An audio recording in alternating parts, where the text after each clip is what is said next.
서울대입니다. 올여름 이상기후로 논밭 곳곳에 병해충 발생이 우려되고 있습니다. 변덕스러운 날씨 탓에 적기 방제가 어려웠기 때문인데요. 농민들의 마음도 편치 않습니다. 김종수 기자가 취재했습니다.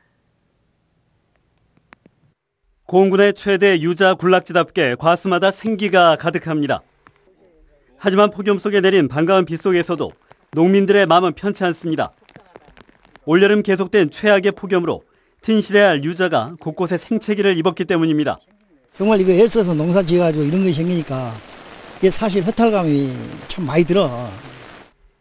특히 고온다습한 날씨가 이어지면서 응애류와 자벌레 등 병해충 확산이 우려돼 꼼꼼히 추이를 지켜볼 수밖에 없는 상황. 고흥군도 이에 따라 현장 방제와 기술 지도에 촉각을 곤두세우고 있습니다. 예전에 비해서 해충에 의한 피해가 좀 증가될 것으로 예상이 되고 있습니다.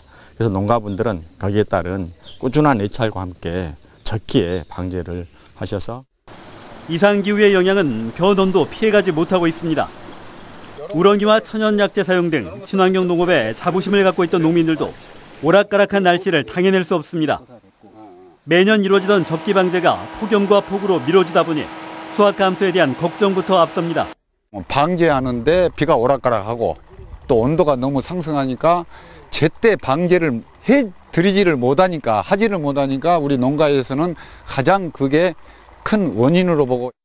이에 따라 방역당국도 병해충 주의보를 발령하고 대책 마련에 나섰지만 곳곳에 나타난 병해충은 결국 농민들이 떠안아야 할 짐이 되고 있습니다. 농산일은 하늘에 맡긴다란 말이 옛말이 된 지 오래지만 여전히 변덕스러운 날씨에 농민들의 마음은 바짝 말라가고 있습니다. MBC 뉴스 김종수입니다. 순천 선월지구 개발 사업을 위한 관계기관 협의 절차가 본격적으로 추진됩니다.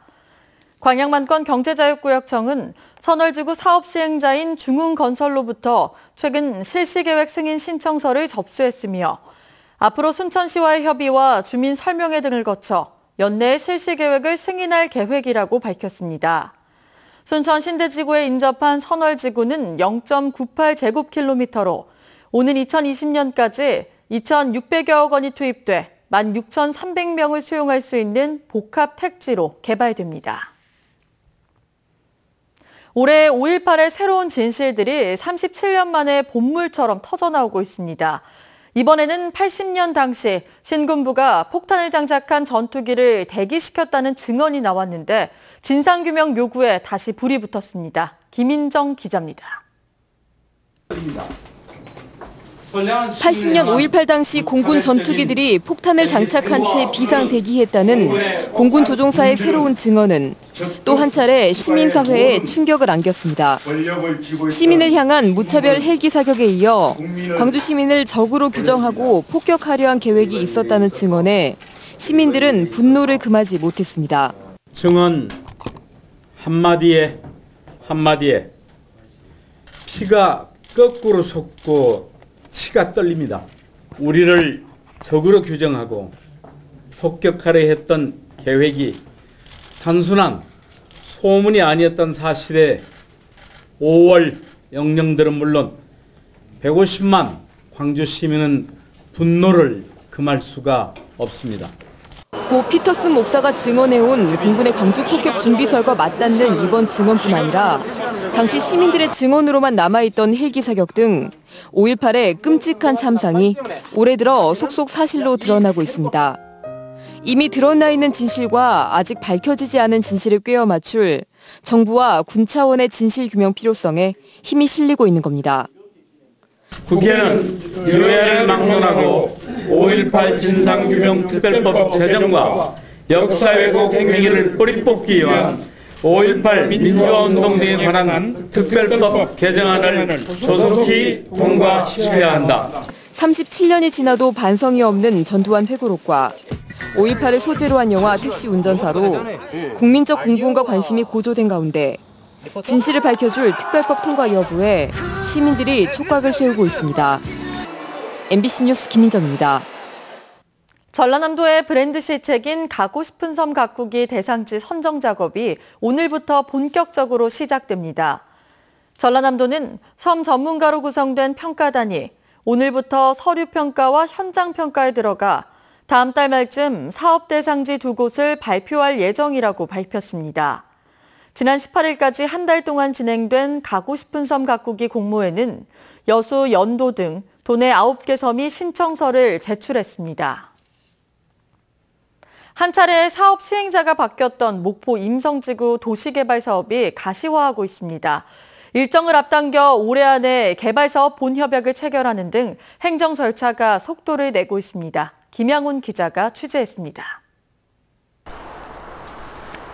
9년 동안 지지부진하던 목포 임성지구 도시개발 사업에 한국토지주택공사가 참여합니다. 지난 4월 목포시와 임성지구 개발 기본협약을 체결한 LH는 현재 사업 경영투자 심의를 진행하고 있습니다. LH가 내부 검토 중인 목포 지역 택지개발 후보지 5곳 가운데 임성지구를 가장 먼저 시행할 예정인 것으로 알려졌습니다.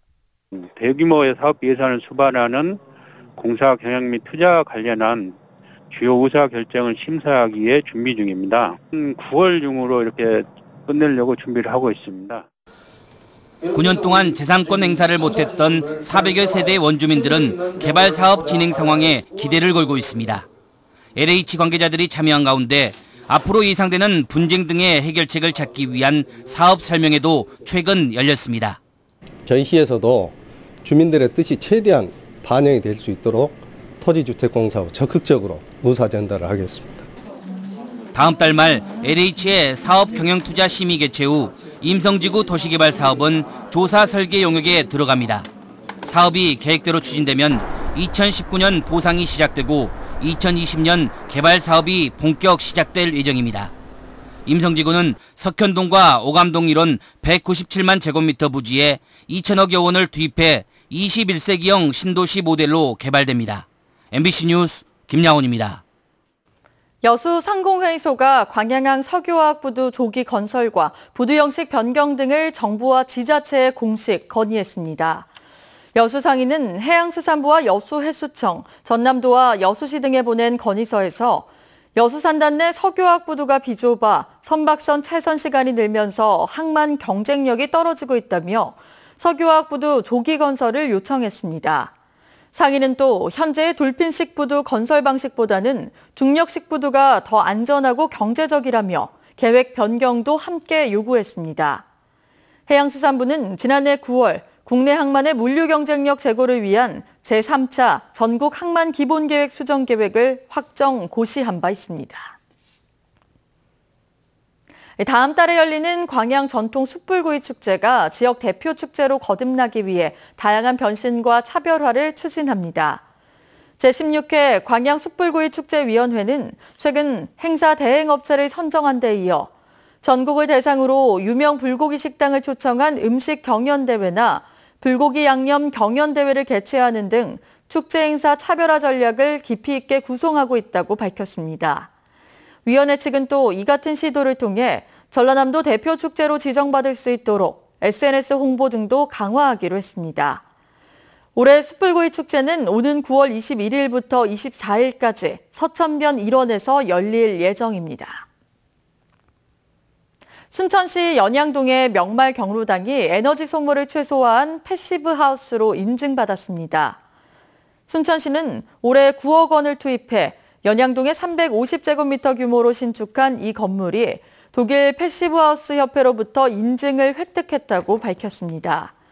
패시브하우스는 일반 주택의 10분의 1 수준으로 에너지 소모를 절감해야 인증을 받을 수 있으며 독일 협회로부터 인증을 받은 건축물이 국내 11곳에 불과한 실정입니다. 제18회 광양 전어축제가 다음 달 15일부터 4흘 동안 망덕포구 일원에서 열립니다. 행사 첫째 날에는 시립국악단의 축하 공연과 전어가요제 예선이 열리며 둘째 날부터는 전라남도 무형문화재로 지정된 전어잡이 소리 시연 행사와 초대 가수 공연, 불꽃쇼 등이 진행됩니다. 광양시는 올해 전어잡기와 힐링 걷기 등 시민들이 참여할 수 있는 문화체험 행사를 확대했다고 설명했습니다.